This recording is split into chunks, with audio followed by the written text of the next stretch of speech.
Coming up on The Returned. Am alive and I can't move, I can't talk, I can't do anything. And Spirit told me, if you try again, you will be like this for the rest of your life until your body gives out. Hi, and welcome to The Returned. Here's to everything we'll discover together.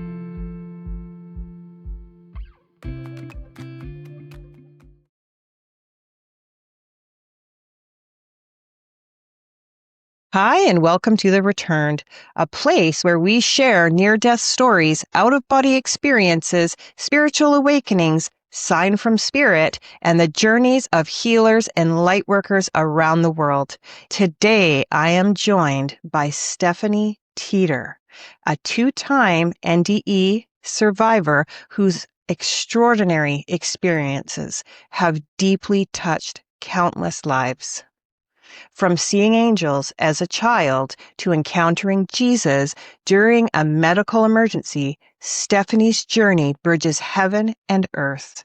Stephanie, welcome to The Returned. Hi, thank you so much for having me. I really appreciate it. You are so welcome. Stephanie, before we get into all the spiritual experiences, the near-death events, can you take us back to who you were, maybe before then? What did you believe about life and death and faith at that time? And were you religious or perhaps still searching for what you believed in? Oh my goodness. Well, we have to go back to my childhood because Sure. my first spiritual experience was at the age of 5. And because of that, we did not have a religious upbringing. We went to church once in a while when we would go visit our grandparents, but that was the extent of it. And I was so little that Lori, my sister, and I would just, be busy doing other things, getting in trouble in the pew from our dad because we weren't sitting still, that we weren't listening to the messages, or that wasn't really coming in as a focal point for us. But at age 5, I had my first spiritual experience where I did see angels, and we were at my grandparents' house. I was looking at a ceiling fan and I saw these beautiful orbs. The ceiling fan was not on, but there were these beautiful orbs that were going around the ceiling fan. And my sister is 3 years older than I am. And I turned to her because we were supposed to be asleep, but we weren't asleep. They had this pull-out couch that turned into a bed that we were laying in. And I said, "Do you see those angels?" And she said, "No." And I said, "What? You don't see the angels?" And I'm like, "They're right there." I think that was my first experience where I realized, oh, other people aren't seeing what I see. And that's when I think it really started to occur to me that people weren't like me. I'm an empath. I can feel other people's feelings. I can go into a room and know what's going on. I always knew what my mom was thinking and how she was feeling. I was deeply empathetic with her. I always knew about kids in school, if they were talking behind my back, if they liked me, if they were being fake in front of me, just different things like that. So it was really hard growing up, in that kind of Mm. environment, especially when I would go home and I would talk to my parents about it. And they would tell me things like, "Oh, kids don't really feel like that. Oh, you're making things up."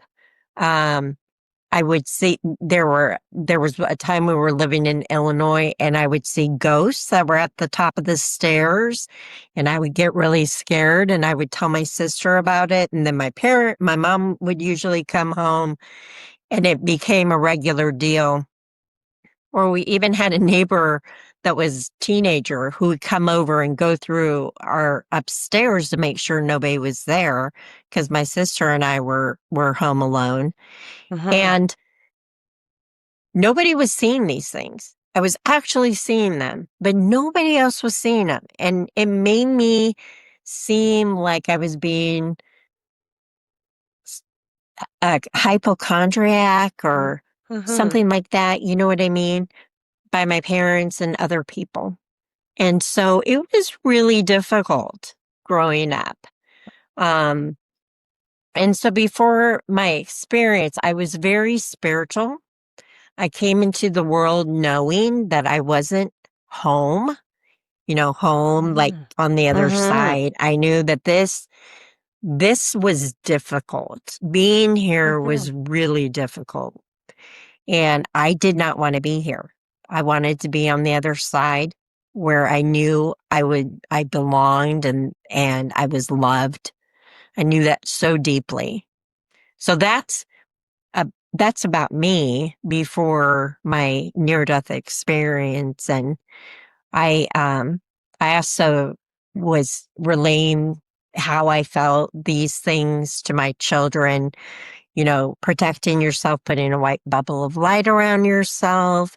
If you feel like you're in danger or you feel like you're in a bad situation, and how to protect yourself energetically, those types of things.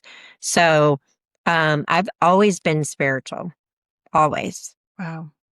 So that's such an interesting upbringing that you had. And also having to deal with such strong spiritual sensitivities at Yes, such a yeah. young age, right? It baffles me because I look back and I think, how did I come away so determined that this was right when I had so many people telling me it was wrong? My dad was atheist, and my mom was a Reformed Christian. I mean, sorry, Reformed Catholic. So she was on the fence about, she didn't really know what she believed growing up. And so it was really different. It was really I difficult. bet. Yeah. That sounds like it. Can you Yeah. walk us through your first near-death experience and what you saw and felt? Sure. So mine was caused from a suicide attempt. And I won't go into details about Sure. the cause, Sure. but I had my heart had stopped. I was in an ambulance. My girlfriend had this feeling that something wasn't right. And I was friends with her from high school on, and I'm in my 20s. Um, let's see, 20s, early, yeah, yeah, late 20s. And so I had decided that I didn't want to be here anymore. And I decided that I was going to commit suicide. And she Mhm. just had this feeling. She just had this nudge. It was later at night. And she had called, there were three of us that hung around, three friends that were doing a lot of stuff together. So she called our other friend and said, I have a really bad feeling about Stephanie. And she had called me, and for some reason, I answered the phone and I could not talk. I was mumbling my words, which reinforced her feelings. And she called, and that's Carrie. I owe my life to her. And then she called Andrea, our other friend, and Andrea really didn't want to come over. She's like, oh, she'll be fine. Just go back to sleep. Nothing's going on. But Carrie really, really felt like there is absolutely something wrong.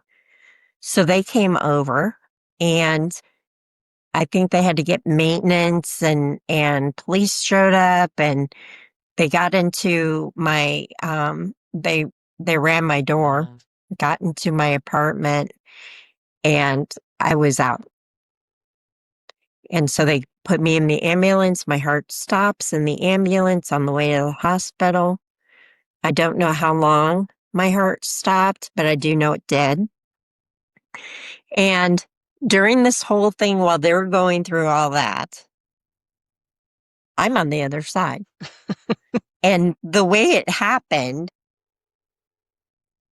is I first, you, I don't know. Have you ever been to a hospital and looked at the small chapel in a hospital? Oh, yes, very many times. Right. So they're very small. And it was a Mhm. room like that that I appeared in. And I was at the back of the chapel and I was looking straight down the aisle. And at the front of the aisle was this podium. And right behind the podium, there was this figure of, I knew it was a man, but it had all this white light around it.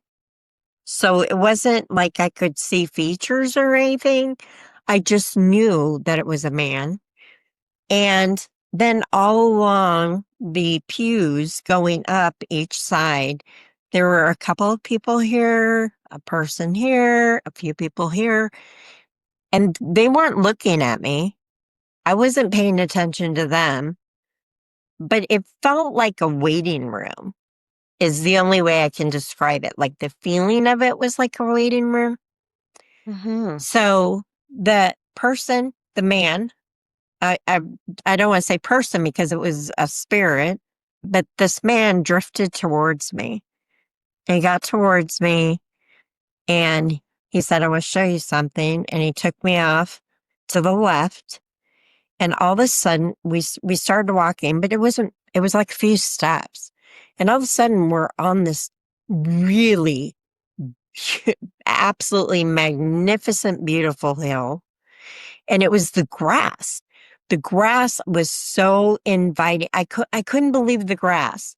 Now I had diabetes for many, many years since I was 12 years old. At that time, I had the diabetes and I had neuropathy in my feet.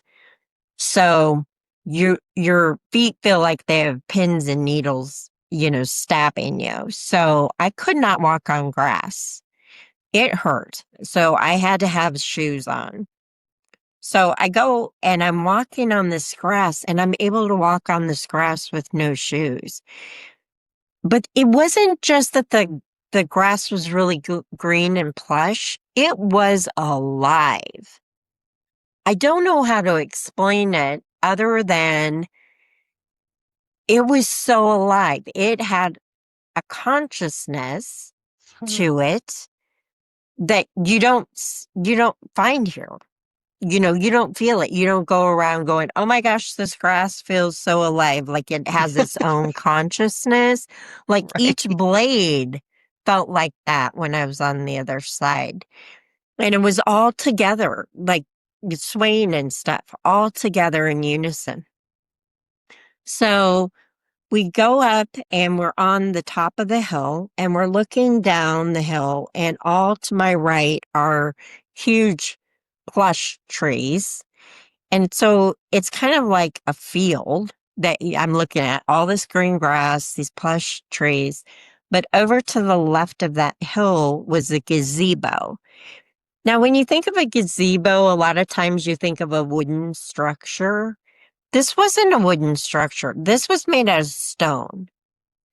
It was like all together, like almost like marble color. And so it it was big, but it was beautiful. It was absolutely beautiful. And there was another entity or spirit or whatever you want to call it that was over there. And we walked down to it and they said, I want to show you what it would be like if you were to stay here. And I want to show you what it'd be like if you were to go back.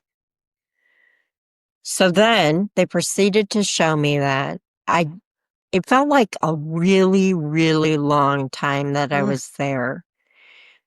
And I just remember when I came back, I didn't remember everything they showed me.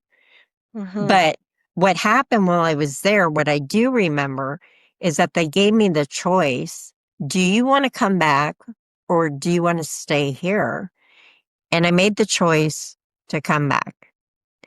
I just have to say, that it must have been something really, really good, spectacular for me to want to come back, because there's no way. I was fighting so hard to get to the other side. I'm on the other side, and it must have been really good.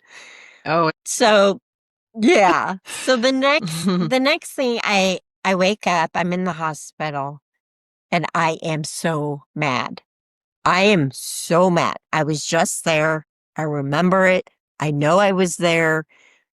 And I am so angry with myself for making the decision to come back, because you think you're escaping when you try to Yes. commit suicide, right? Hmm.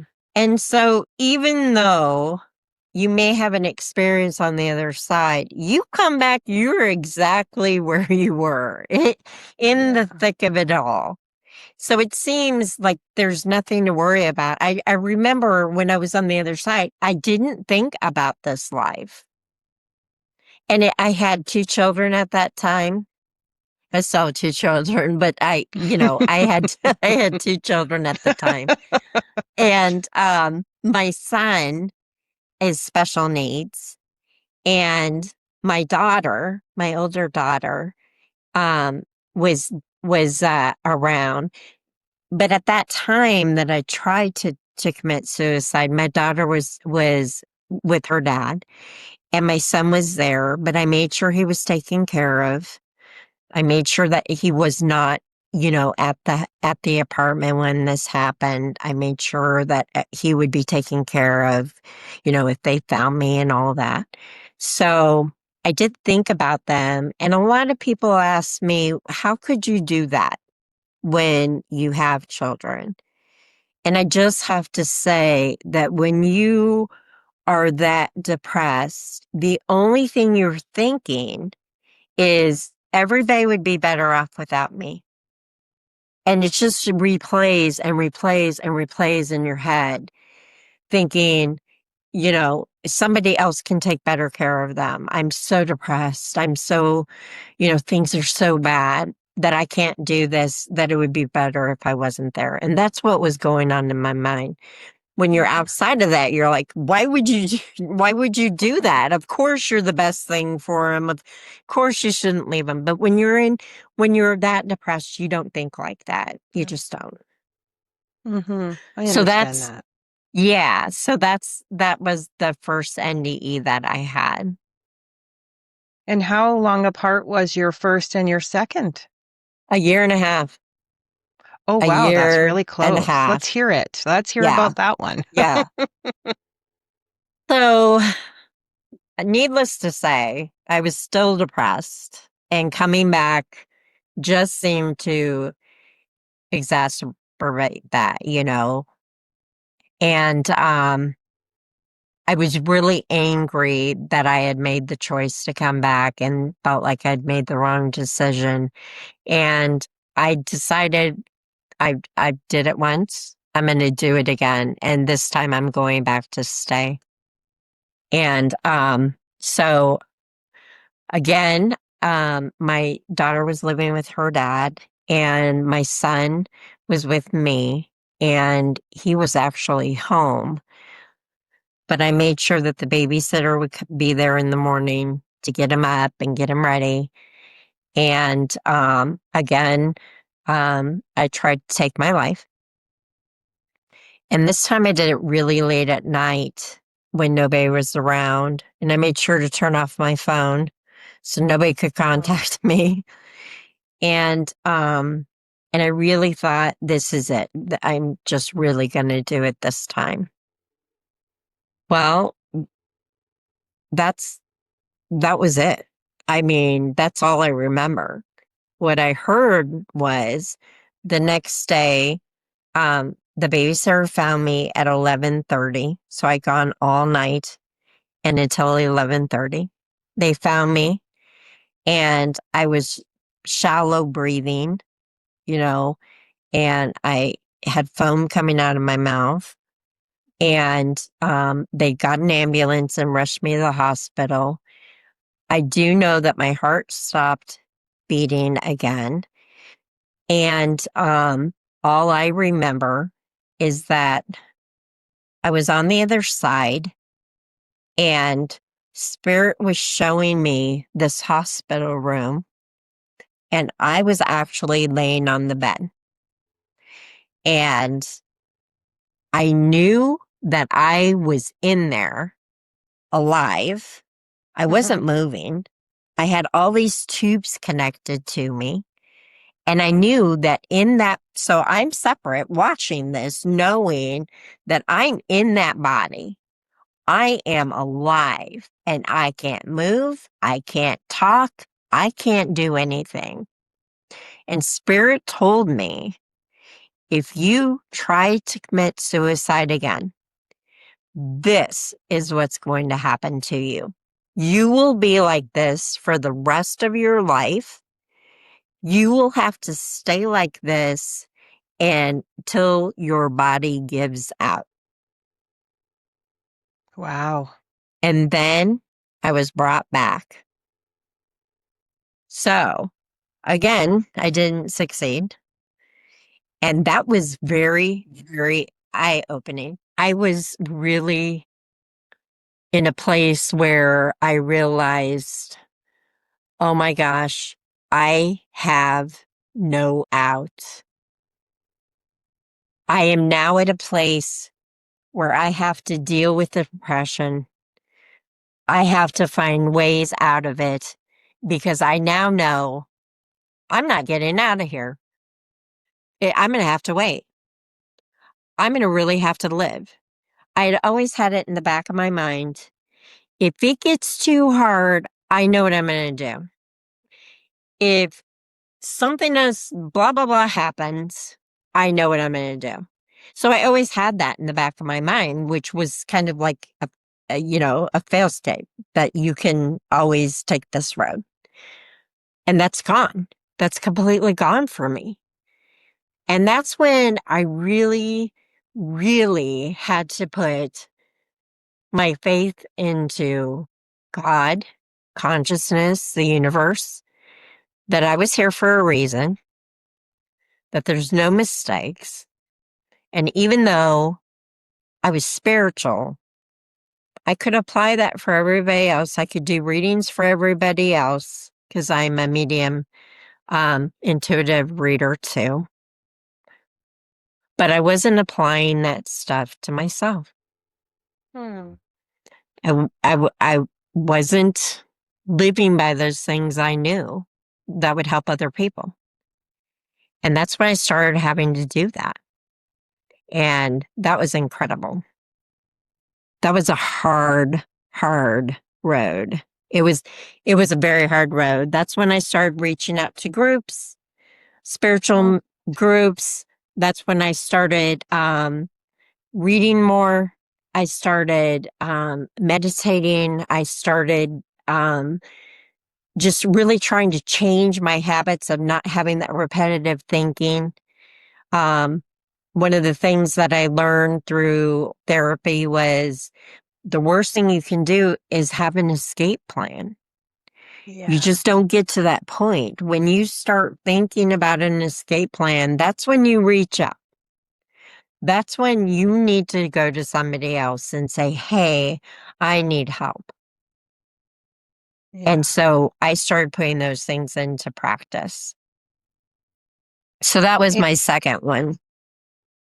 Then later in my 40s, I had I was having medical emergencies, strokes. I had a heart attack. I had PTSD from past relationships. So I was at that point having seizures related to PTSD. So they're not actual seizures, but they look like them. And I was just having all this stuff going on. And I was at my apartment. My now husband and I were sharing that. And he was at work. And I started to feel like something's about to transpire and I'm not feeling good. I'm not feeling okay. And I called him and I said, I need you. Something's happening. It's not good. I need you to come home. He said, okay, I'm on my way. And he hangs up. And I'm walking out from this bedroom and I'm going to go into the other room and I pass out. Like a lot of times I say it was a spiritually transformative experience Mm-hmm. just because I don't know that my heart stopped. I don't have proof that Right. I died. The other two I do. Yeah. So this could have been an NDE too. I just don't know that. So I just call it a spiritually transformative experience. But what Okay. happened was all of a sudden I was on this white beach, white sanded beach. I mean, lots of sand. The beach was really, really long, but it was like a lagoon because there was water over to my left and there was rocks like, like boulders going up, on this hill. Mm-hmm. You could see the top of the hill. And then over to my right were these beautiful, beautiful trees that were all along the beach off to the side. But at the end of the white sand, there was this form, spirit, that I want to call it. And this was magnificent. So in my first NDE, there was light all around the spirit that was in front of me. This was different. There was light all around this spirit. I could tell it was a man, but it was emanating light from it, through it. I mean, it was surrounded by white light. And I was just watching and it floated to me and then it stood in front of me and I instantly knew it was Jesus. Now, the funny thing about that for me is that is not who I would ever pray to when I was growing up. It was always the angels. I always talked to the angels. I had a really good relationship with the angels, but I didn't have this really good relationship with Jesus because of the way I always felt like Christianity was pushed on people. And so it kind Mm-hmm. of kept me from having that connection with Jesus. And so it was astonishing to me in that it was Jesus. And he said, I want you to look down and I want you to pick up one grain of sand. And so I'm looking down and I'm thinking, how do you pick out just one grain of sand? There's so much sand. They're so teeny tiny. How do you just get one grain of sand in your hand? But I did. And it was teeny, right? And compared to everything, because you're looking down and all you see is sand underneath you. And he said, the problems you're experiencing are like this one grain of sand compared to all of everything. And he went like this with his arms. Mm-hmm. And what he was saying was, in the totality of all that is, your problems are like one grain of sand in all of that, which is insignificant, isn't it? I mean, that's Wow, what when that you think about it means. like that. Yeah. Yeah. That really was a spiritually transforming experience for me because then I wasn't overwhelmed by all this medical stuff I was going through. Anything else I worried about didn't bother me because I was thinking this isn't big. Mm-hmm. And it really changed how I proceeded in life and the things that I think about when I'm going through really hard times. It helps Mm-hmm. me to relate better to the world. It helps me not get so overwhelmed by my problems. Right. And it was something that I really, really wanted to share with other people because I didn't feel like that message was just for me. So how did you get back from that last one? What happened after your Oh, last one? Oh, well, so Trey wound up coming home and he threw me over his shoulder, went down some stairs, and was taking me to the hospital. And it was on the drive, I opened one eye, I remember, and seeing the sky and the trees and everything passing by. And then I was out again. So I wound up having um, a stroke, and I've actually had three. And Oh, wow.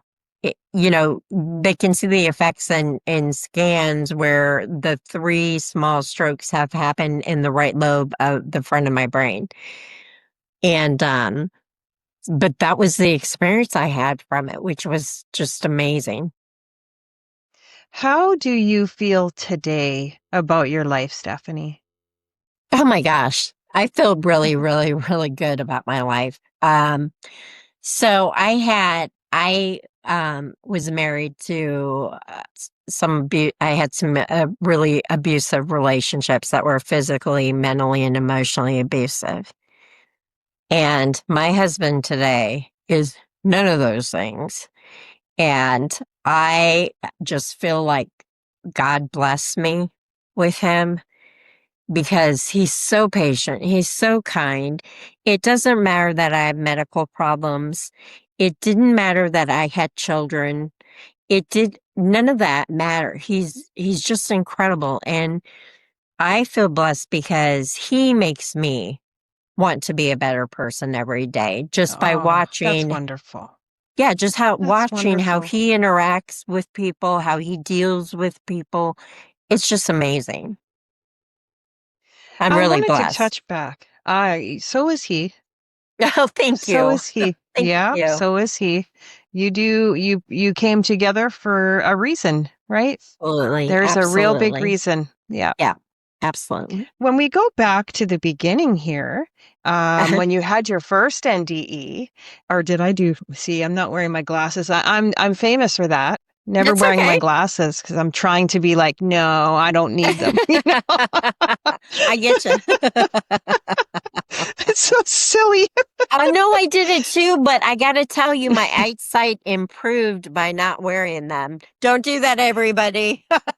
Don't You listen to me. know, that Pull is your so interesting glasses. that you just brought that up because I actually heard that on something I was watching. And Yeah. I'm actually was in the middle of wondering how far I want to go down the rabbit hole with that one. I just, So, I, I just always tell myself, you are able to see clearly and fully. And I just mm, reiterate that. So if I'm trying to read a sign that was far away, because I was nearsighted, I would say, you can see that clearly and fully. That is how we are made to see clearly yeah, and fully. And it just kept progressing where my eyesight just came back. And I just went to the I'm going doctor to start doing that. before the renewal of my license, and I got a perfect reading. So it's amazing. I just wrote that down. I'm going to start doing that. Okay. I'm not, Yeah. of all the things I do, you'd think I would be doing something like that for my eyesight. Right. Oh Right. my goodness. So your first encounter when seeing the angels, or sorry, yeah, that was your first encounter when you were Yes. 5 years old Hmm. and seeing the angels. Um, what did they look like to you? They were orbs or This were is, they yeah, yeah, yeah. angels? So Hmm. this is what's so funny because at that age, you would think that your impression of an angel would be what they show with the wings and things like that.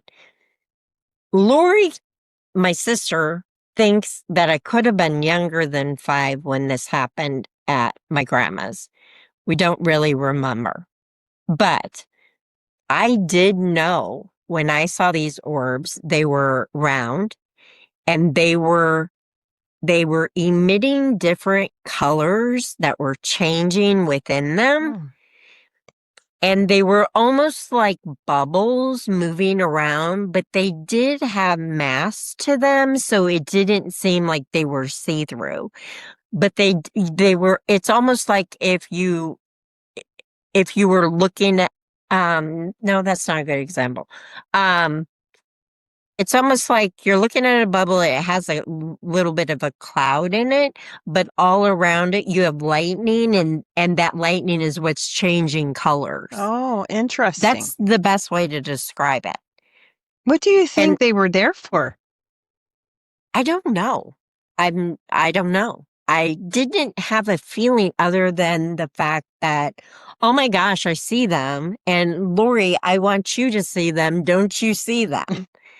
You, and she said, yeah, she said it's made an impact on her. And that's when she started to believe that angels were real. Aw, see, that's really Yeah. cool. Yeah. That's really cool. Yeah.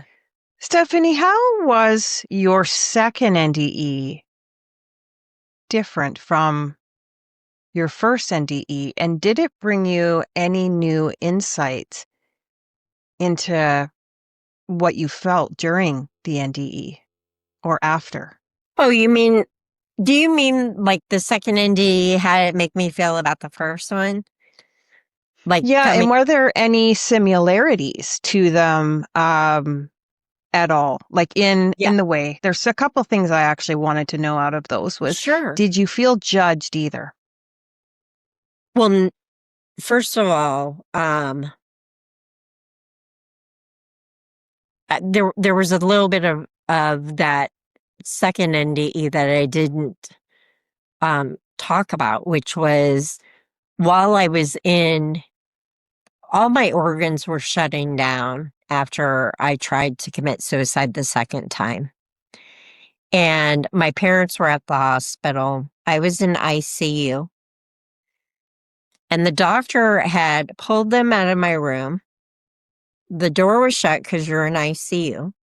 And the doctor told my parents that I wasn't going to make it and that they should call family. I remember that. Wow, how? I wasn't even awake.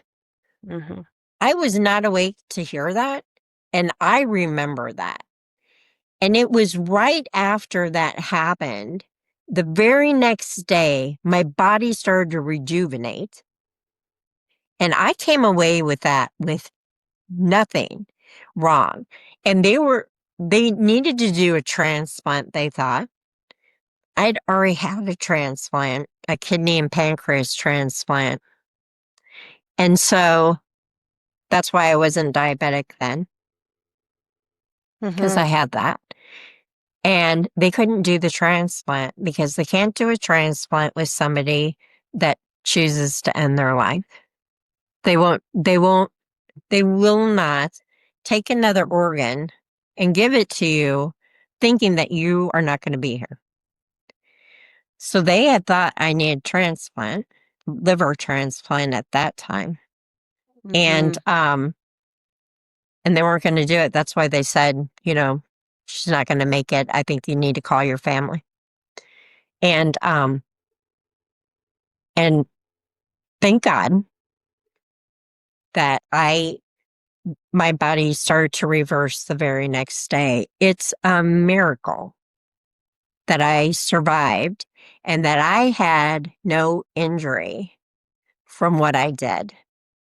It's just amazing. So, in that respect, I didn't feel like they were the same Hmm. type of NDE because in my first NDE, I knew I was on the other side.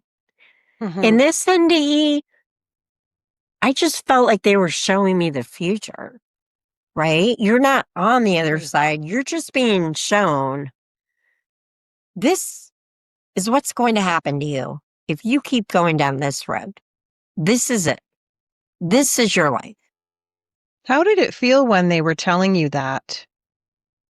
Or Scary. was that Jesus telling you that, or was that God, I don't know or who it was. I don't know. It wasn't like somebody was there. I was hearing it. Okay. So it wasn't just the hearing it, but the feeling of it. Like this is Mm. heavy. Like, oh my gosh. And I'm sitting there and I'm watching myself and I'm feeling what I am on the bed. So you're feeling that Right. stuckness, you're feeling all those feelings and so it's heavy, like, oh my Wow. gosh, I don't want to be That stuck doesn't like sound like this. fun. No, no. That does not sound like fun It was whatsoever. it was eye-opening. It was really truly eye-opening. So it wasn't the same. Um, I think what was the same is the fact that hearing what they're saying in your head. Like in the first Okay. NDE, lips aren't moving. You Right. just you're just hearing it in your head. You just there's a knowing. Mm. Yeah. And that felt the same in this. There was a knowing, Okay. you know, and the feeling that came with it. So that's I don't even know how to explain that other than just to say that. But it doesn't have the punch to it of the feeling. Like you want to explain the feeling so bad Yeah. to really express it, and you just can't. You just you don't know how to put that in there, that impact, right? Yeah, I understand. Yeah, I Yeah. completely understand.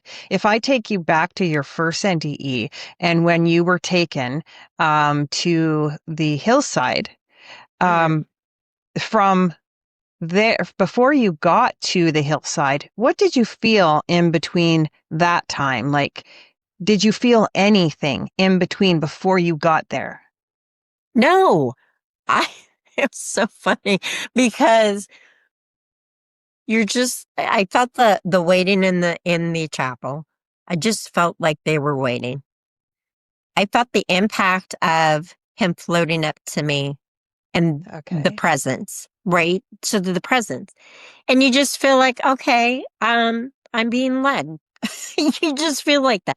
And it was the impact of the grass, that feeling, which is so funny because I think back and I didn't look down and see my feet in the grass. I just I just knew the feeling.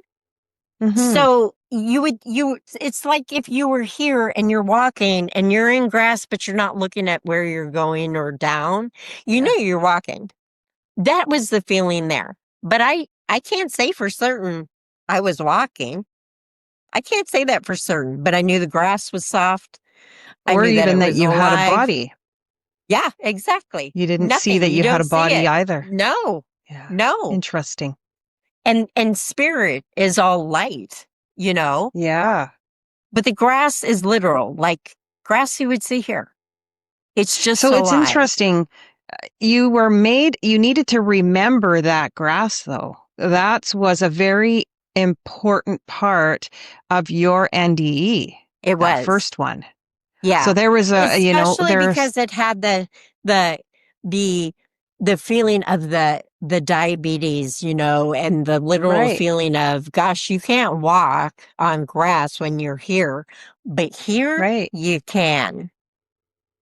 Yeah. right. It So was amazing. interesting, isn't it? Yeah. And so in that time of being there, did you even feel like you had died? Like, did you have the No. thought, "Oh, I'm dead," or I'm just No. like, "Oh, here I am." Here I am. Wow. Hmm. Yeah. I mean, there was no thought of, oh, my body's back here, Yeah. or I've left that. You're just in this place. You're just there, Hmm. you know? Y You don't think, "How did I get here?" or any of those things. It w it y it's not like, it's not like a step by step like we feel here, you know what I mean? It's not like that, wasn't like that at all. I find it very interesting because I also felt that in mine. Like I didn't have a thought. It was just like, oh, I opened up my eyes and here I am. Oh, and I didn't think of anything. I just kind of was looking around. I didn't have any fear. And it sounds like Exactly. you didn't either. No. No, there was no feeling of that. Mm-mm. You just knew, like, and there wasn't, if Jesus or an angel appeared to me today, I would be in total awe, right? You'd just be so odd. But it wasn't like that there. it was amazing, don't get me wrong. Mhm. The what you feel coming from the Mhm. entity, it's just total love. But it's not the same kind of feeling like you have here. Do you It's know just who not the that same. figure was? I don't. I have no Do idea. I you don't have know a if it, thought who you think it was? nope. I No? don't know if it was a guardian angel. I don't know if it was my spirit guide. It was just somebody that was taking me down to that arboretum. It was just when I got to the arboretum, they were showing me. And I don't even know if they took me somewhere else when they were Mhm. showing me. I don't even know how they showed me. I just remember something happened and that I was Mm. there for a long time. That's all I remember. Yeah. Yeah. Have you ever wondered if your bouts with suicide were planned for I have you, like a never. pre-birth That's plan? so funny. I'm no That's a disrespect. great I'm just question. No, no, no, no, curious. no. Mhm. That is really a great question. I have never had anybody ask me that. Wouldn't that be different if I looked at it from that standpoint? I mean, I've looked at it from all other standpoints where I have grown so much from those experiences. I would not be the same person without them. Right. Mhm. Life wouldn't have gone this way. Um, but I have never looked at it that way. That's really interesting. I'll have to look into that. Hmm. Something to ponder on, right? Yeah, exactly. I don't Yes. have all the answers, but I just always think, like, do we plan these exit points in our life, in case we're maybe not on the on the right path? I always Yeah. I think about that, when I hear a story, and I'm listening to yours, and I thought about that, and I had written that down, and that I wanted to make sure that I asked you because Yeah. sometimes it seems from an outsider that every single time this happened, your life went a different way. It did. It did. And which is so funny because I think of like Trey, I know he was put into my life. I know that was meant to be, but I've never thought about what the suicide being put into my life, you know? Mhm. Never, but it affected people. So Yeah. it's very possible. It's very possible that that could have been meant to be to help other people. I don't know. I do know that because I was able to survive that it's helped other people. When talking to them and telling them my story, I do know it has helped people. Uh, So I don't know. That's a beautiful thought. how do you think that these experiences completely changed your life? Like, do you actually, I should Oh my God. rephrase that. How did these experiences change the view of your life and death and your purpose now? Well, I've never ever been scared of dying. And I think the only thing that I would be scared of would be how that happened. But I believe that we leave our body before we feel any traumatic stuff happen. So, so even that doesn't scare me Mhm. anymore. Um, but it affected me. It affected how I think.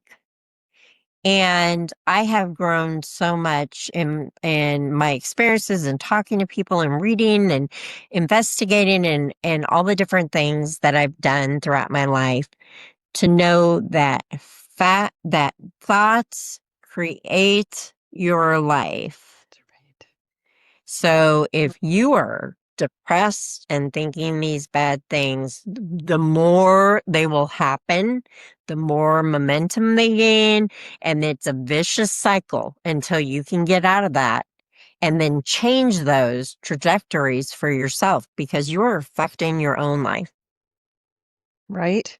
Huge. I actually know that to be true all too well, to be honest. And Yeah, I take that very seriously because you do give power to these things happening in your absolutely. life, and you can change things by the power of your thoughts. It's really hard Absolutely. though to do so.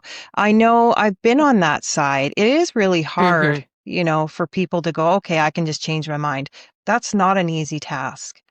Oh my Um, gosh, no. No, it's oh God, not. it's so And hard. you have to keep catching yourself because, our mind is like a tape recorder and it just keeps looping and looping and looping. And so when you're having those looping thoughts, you have to be aware and think about what you're thinking about. Isn't it kind of funny though to think about that? Who's thinking about what I'm thinking about? You know? Right? Who is that? Is that my higher self? Who is that? Because it's like outside of yourself.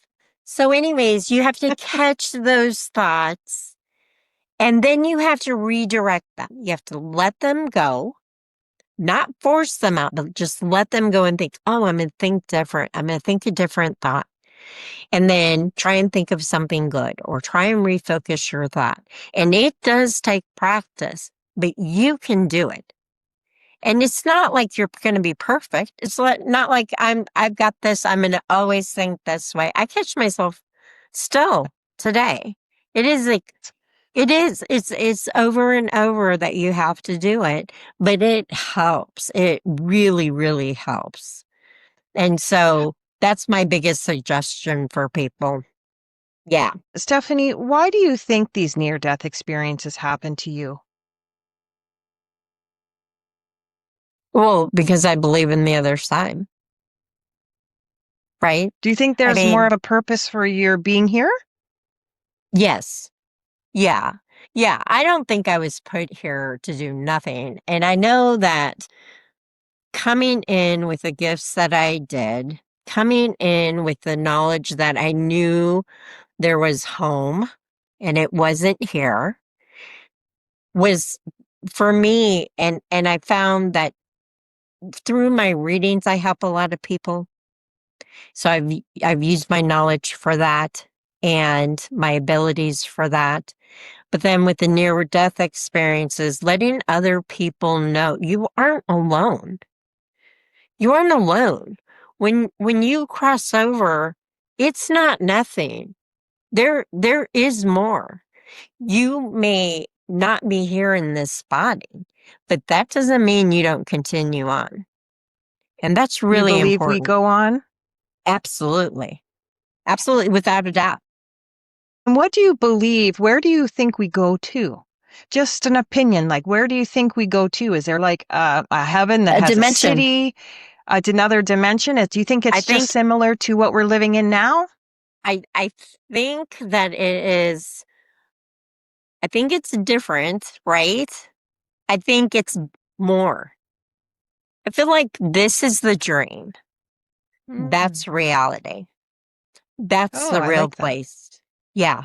That is Hmm. that is the real place. We're in the dream, having these experiences, doing these different things for consciousness, the totality of consciousness. We're each having these experiences so that consciousness learns more about itself.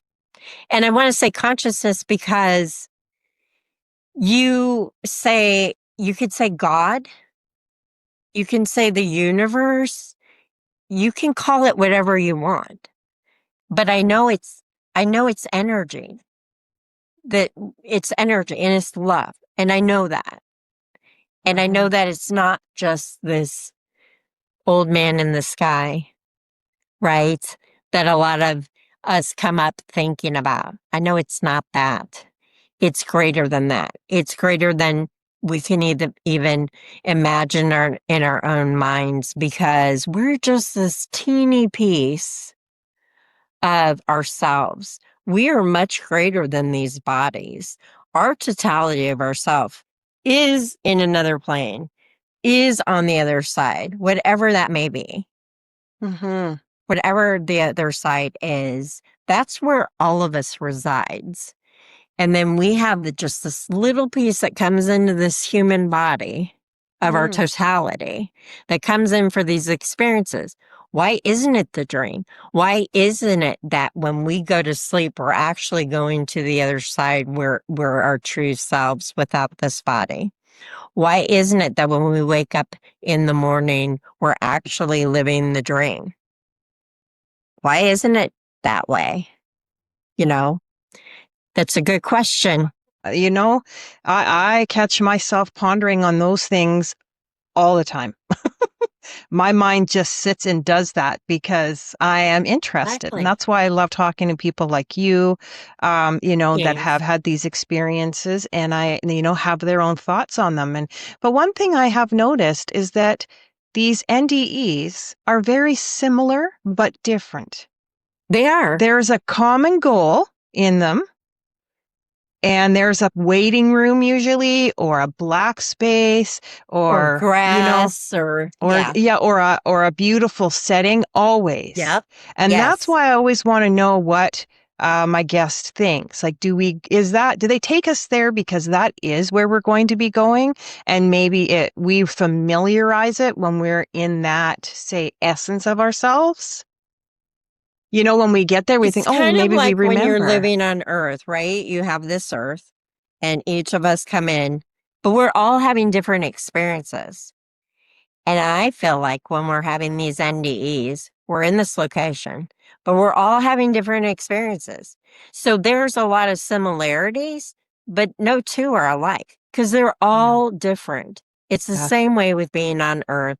And that's the only way I know to put a perspective on it is in that way.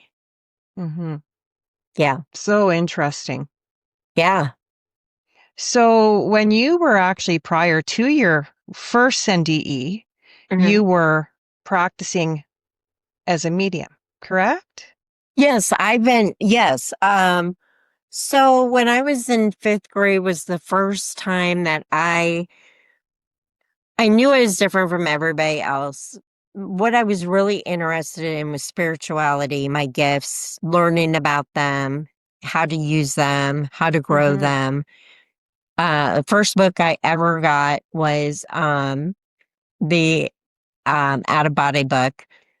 And so I just kept reading and reading and researching and trying to find out, hey, where do I fit in?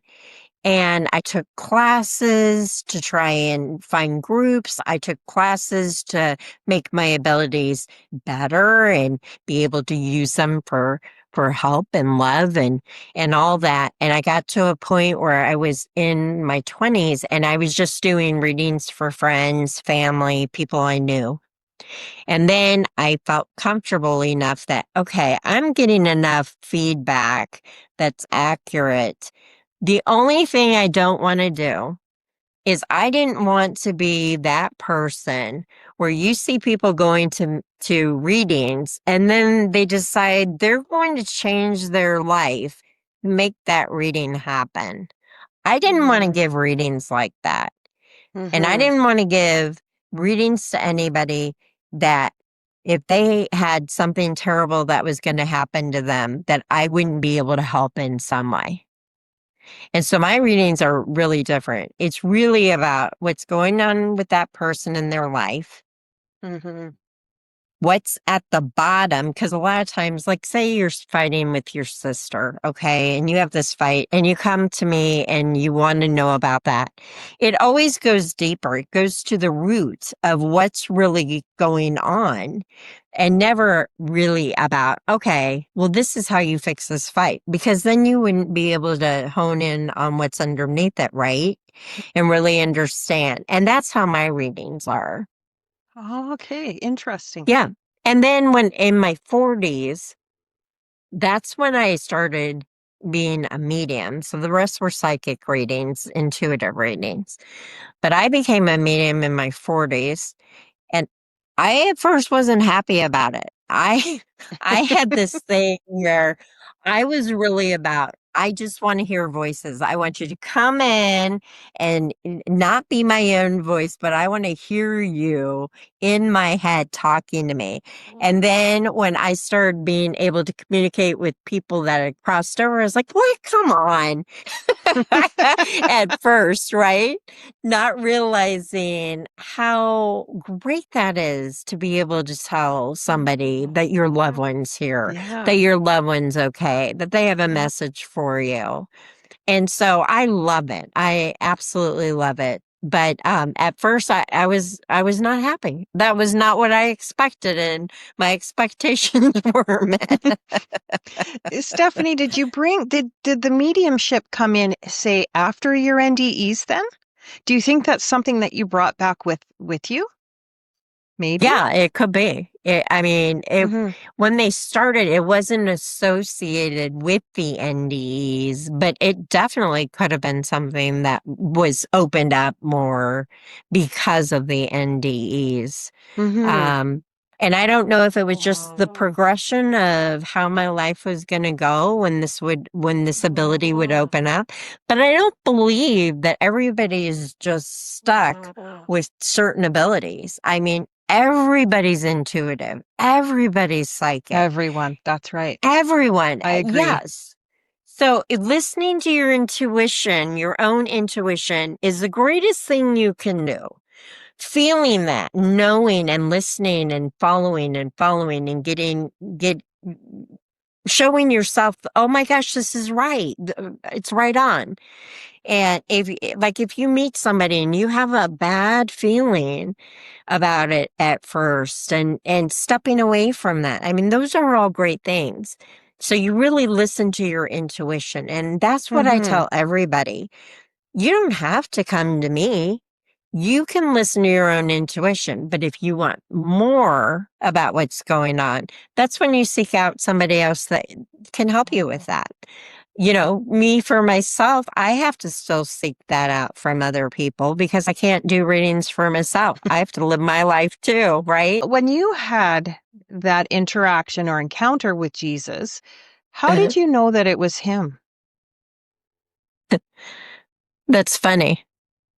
It was a knowingness. I just knew. I Hmm. absolutely knew. I came back and I just knew that's who it was that I was speaking with. You know, so that it was funny because when it happened, I knew who he was. And then I came back and I was questioning it at first, even though I knew. I was questioning it because I didn't pray to him. He wasn't in my thoughts when I think about spirituality. It wasn't Jesus. But I want to say that was due to my own blocks, right? That have happened over the years. My Hmm. my fear or about religion, or m- my um I don't like when people come and preach to you and Right. say, this is the way, this is the only way. I knew that going through Jesus was not the only way to be in spirit, to be with God, if you want to call it that. And that's what I would say for myself. It wasn't the only way to God. Hmm. And so that was really pounded in me. And so I didn't like that. So it was funny because I absolutely knew. And he Yeah. didn't look like any certain way. He was just like a light being. Yes. Yeah, Hmm. absolutely. He didn't look any certain way. It wasn't Hmm. like the pictures we see, like he appeared to me like that. It Hmm. wasn't like that. Hmm. At all. It wasn't like that. It was Interesting. incredible though. Oh, Seeing the spirit. encounters with him are always Oh, so wonderful, aren't they? He came oh to my me gosh. as well, and I Oh, was as did he shocked as you. the Yep, luck. I was It's as just shocked as you. yeah. Um, However, I mean, I've always believed in Jesus. Right. But I Well, was I really believe in shocked because I Jesus wasn't a too. practicing Christian. So I Right. was like, what is he doing here? Because I was always taught that he wouldn't show up for, you know, someone like Right. me. Right. Well, I So, always believed well, in I was Jesus shocked. too. Yeah. I just believe that Jesus didn't come down to say, I'm the only way. I believed he came down to say, live like this, be this. God is within you. This is how you get to God within you.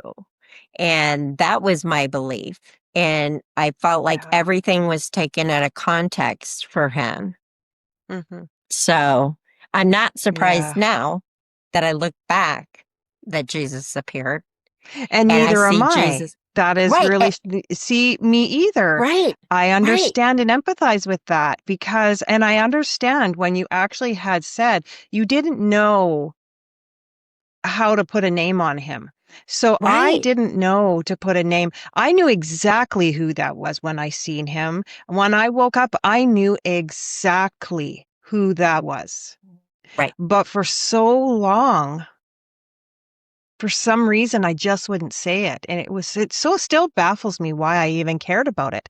But, yeah. And then it took me a long time, to even, I mean, when you die, other things come of that too, like I wasn't right on my NDE thinking, oh my goodness, my NDE. I was thinking about what the heck happened to me, you know? Right. I, Right. I just was more like PTSD after that experience. And then it hit me. What the heck? Right.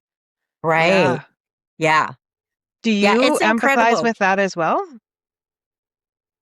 Well, no, because that was my intention, right?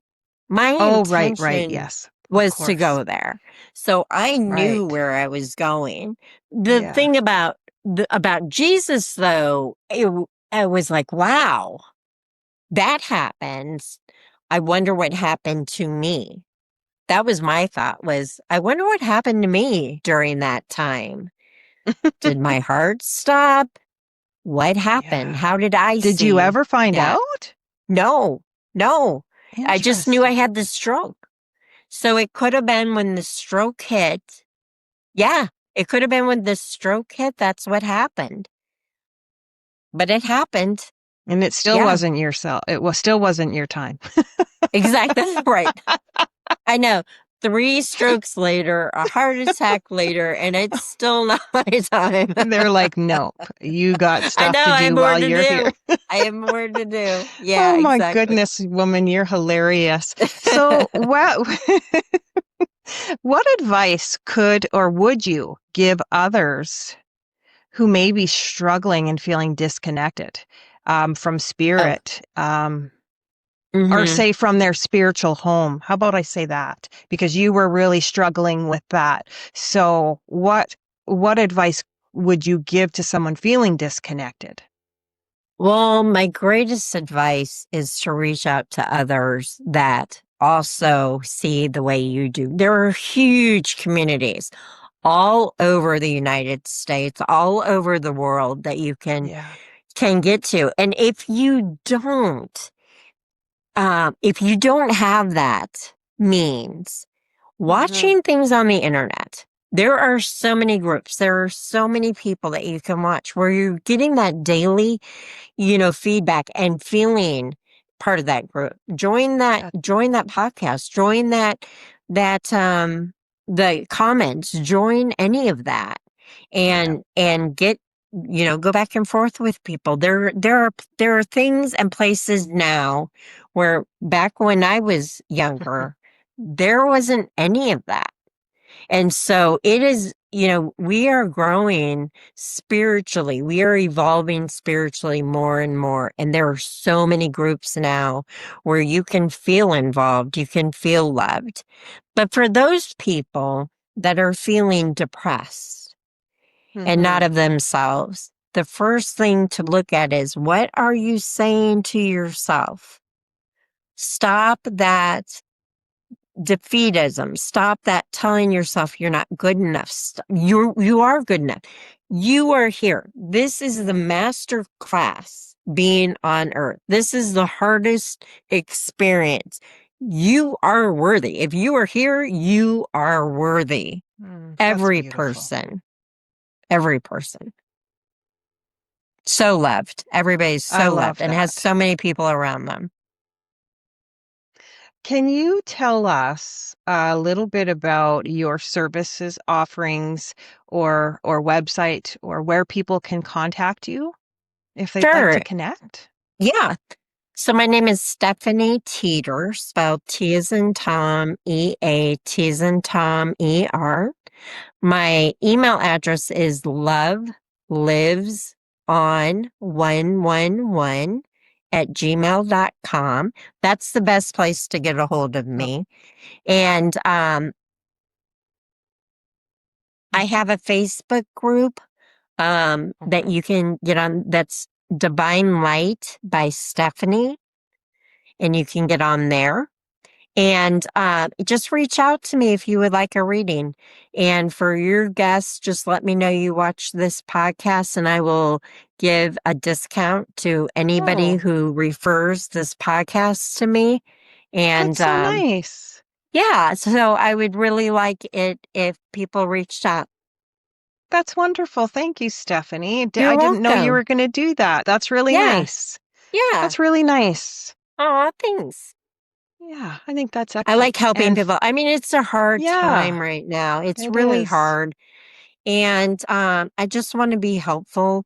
I don't do it to make a huge amount of money, so my Mhm. prices are really fair. I do it to help people. That's my Yeah. passion. That's my goal, and that's what I want to do. Hmm.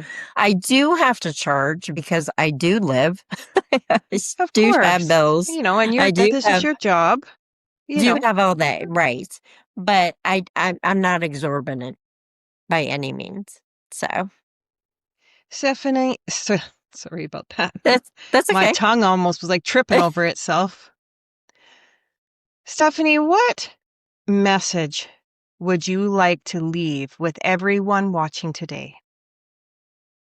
Okay, the biggest message I want to leave is that everybody is so loved. You have so many people around you, spirits around you, guides around you.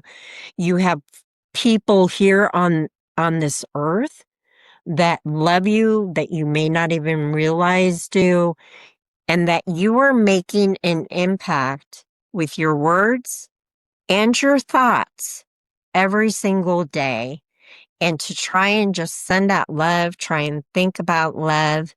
Try, if you get in a fight, try to send them love. If somebody cuts you off in traffic, try to send them love. And just know that your thoughts and your feelings, your actions, your words materialize. They cause things to happen. They affect your life. And what you put out, you get back. So put out the best you can. And I'm sending my love to each and every one of you. Oh, And I so appreciate you watching. And please oh yeah. subscribe to our channel. Thank you, Stephanie. You're You are welcome. wonderful. Aw. Honestly, what a story. And I am really thankful and grateful that you're here. I really am. Thank you. Oh, I'm You're very thankful welcome. and grateful to you too. I Ah, really appreciate you inviting me on. no, you're welcome. Thank you. Stephanie, thank you so much for sharing your story with You're such welcome. grace and honesty. Your Oh, journey reminds us that even through pain, there can be profound awakening, and that divine love meets us exactly where we are. I love that. You're welcome.